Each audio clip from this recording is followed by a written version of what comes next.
Welcome back everyone, DestinysJesus here. In this video I'm going to be talking about how to actually improve at Fortnite with no bullshit. I've seen a lot of people make videos similar to this, and majority of people who make those videos have zero clue what they're talking about, and they're also pretty dog shit at Fortnite, so there's really no point taking advice at them.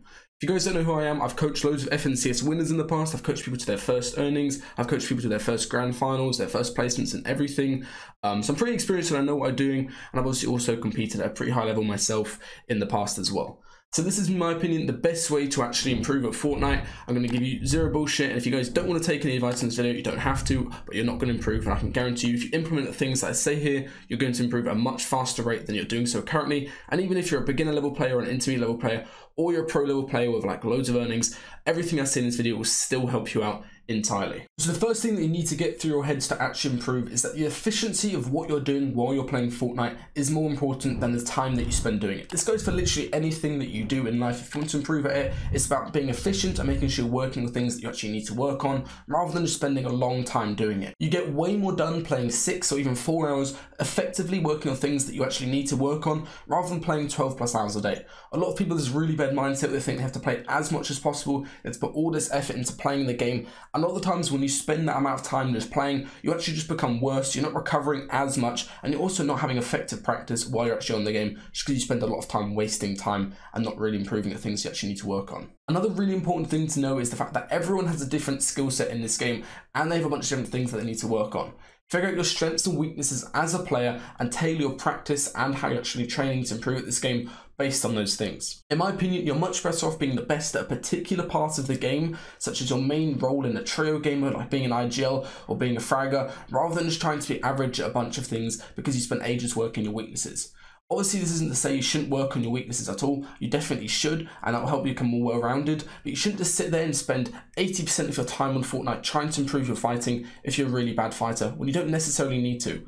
Obviously, improving your fighting will go a long way, but that doesn't mean to say that you shouldn't spend any time working your main role in trios or your main strength in solos and solo cash cups as well, because that's not actually going to prevent you from placing. Always make sure that you understand you should be focusing on your strengths as a player, building those up to a really high level, making sure you understand exactly what you can do in a trio mode, what you can do in solos, rather than just trying to become this kind of average jack of all trades player, which doesn't really place in anything, which is I know a lot of what players do currently. Okay, so just for example, let's do 2 different examples of a different type of player.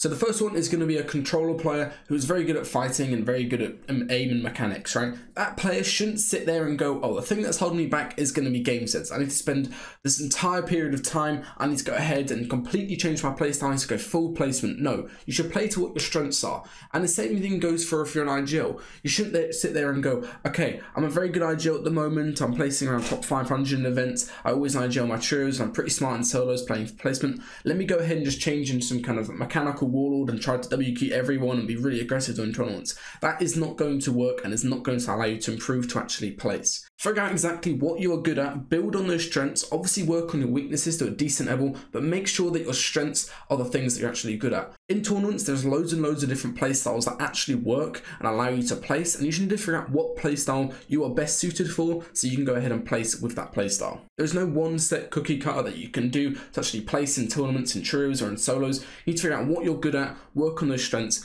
and obviously work on your weaknesses slightly as well. Now the next thing that you need to go ahead and do to actually improve as a player is to figure out what you actually need to add to your gameplay, and the easiest way to do that is through VOD, whether you're VODing solos or trios or anything like that. One thing you need to do is to not spend a large amount of time and only focus on one specific part of the game and take a couple key things that you want to implement from there.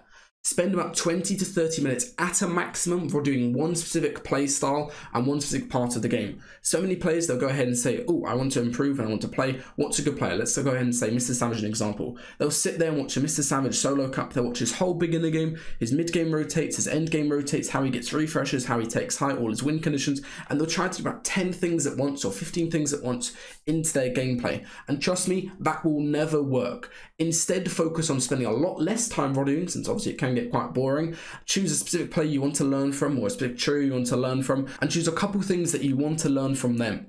So you're going to go ahead and say, okay, this is how these guys are claiming low ground. This is what they're doing on 50-50 rotates, how they're positioning. And the next day when you're playing and when you're spending about 6 hours at a maximum playing, you can focus on those things exactly. So the worst thing that you can do is try to add in too many things at the same time. Let's say you watch Tayson show and they've got a new unique way of playing on high ground. Then you watch Kinzo show you and they're playing mid ground in a really special way where they're taking and cutting off a lot of teams. Maybe you go watch an old VOD of Scented where he's claiming low ground. And now you've got 3 different ideas of 3 different things that you want to try, and you're going to try to put them into your gameplay at the same time during scrims or at the same time during tournaments. That is never going to work, especially in a team mode where you need to make sure your teammates are on the same page. Instead, go in with a much more focused mindset when you're VODing. Spend 20 minutes figuring out exactly what part of the game do I want to watch. Okay, I want to watch Snazy's team when they're in the mid ground. In end games, you choose 2 to 3 games. You're going to spot out a couple things that they're doing consistently, like where they land off a pad, how they're going ahead and climbing a mid-ground layer, how they're cutting off teams.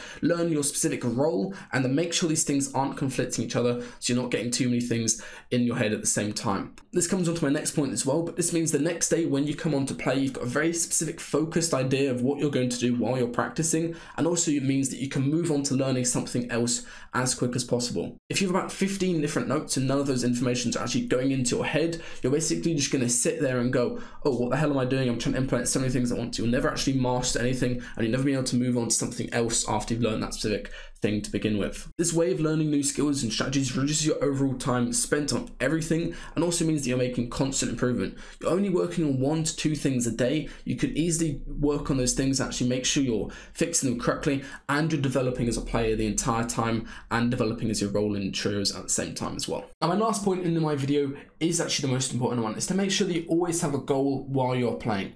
If you just sort of aimlessly hop on your PC or Xbox or something, right, and you get there and you warm up for a little bit, you do some 1v1s, you do some zone wars or something, then you go ahead and do some custom codes, you don't really know what you're working towards, you just scrim a little bit, then you maybe play some solo arena, you are not going to actively improve. You're just sitting there wasting 12 hours you're doing absolutely fuck all. You may as well be staring at a blank monitor because you're not going to improve that way. Make sure you have a goal of what you're doing every single day, and you kind of have an overarching long-term goal in terms of this season. I'm going to be trying to place this much in a cash cup and try and get this many points in a solo cash cup. I'm going to try to make heats in trios. Make sure you have a goal there, and then obviously you can break that down into smaller things like, okay, every single day I'm going to spend at least 20 minutes looking over my mistakes, figuring out what I need to work on and how I can actually fix those. Always have a goal when you're playing. Instead, you're just wasting time. All right, I hope you guys enjoyed this video. A little bit different than normal, but I hope you guys actually got some improvement out of it. And let me know what you think about all this advice and everything in this video as well.